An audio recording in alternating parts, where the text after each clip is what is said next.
Social Welfare Department na drug user chamaga marifu tara humdoi free detoxification camp Tounaba Ayaba Pirakpada utrust na department ASIBU Thagatpa Phongdokli hiram asiga mari leinana Manipur Press Club ki Thangjing Hall da pangthokpa paugi mifam amada utrust ki president Sagol Sem Herojit na hai sel thum ki fibam chadaba drug user chahum free detoxification camp tawbinaba Social Welfare Department ta utrust na haukiba April thadagi taknaduna lakhi Hojik Manipurda oiriba drug ki issue asi kharadang oirabashu lakshin bangamnaba utrust na honoriba asi pukning thogatpa oina Social Welfare Department na drug user chamaga marifutara humdoi free detoxification camp Tounaba Ayaba Pirakpada loinana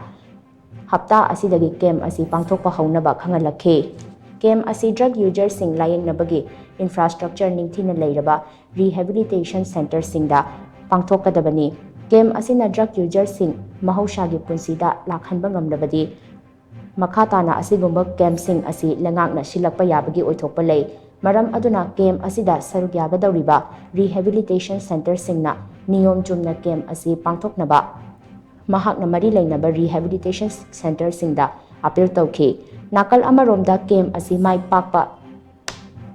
pakna pangthoknaba hotnabada achauba thodang lawkhiba Social Welfare Department ki Director NG Uttam amadi Maitai Lipun ki Chief M Pramod Pusu mahakna Thagatpa Phongdokli miyamnasu drug users ni thina tawba adigi mokoi se da namu sabude ta treatment tawbi mo su mayam su tang yenganingi maram bi ultimately the end result to the thapa oil tawni na ko amoramda health mari lena ba di departments ni su sigum programs packet bi phane khali Social Welfare Department khatana tanamo mayam su ni mo tawbi hai na khali man yamna chawba number ni ko jari ba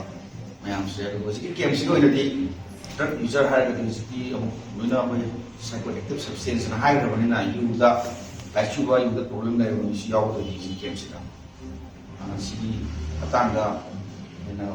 kami bu contact to ni le ro su na su pi kra bani su pulam su kra bani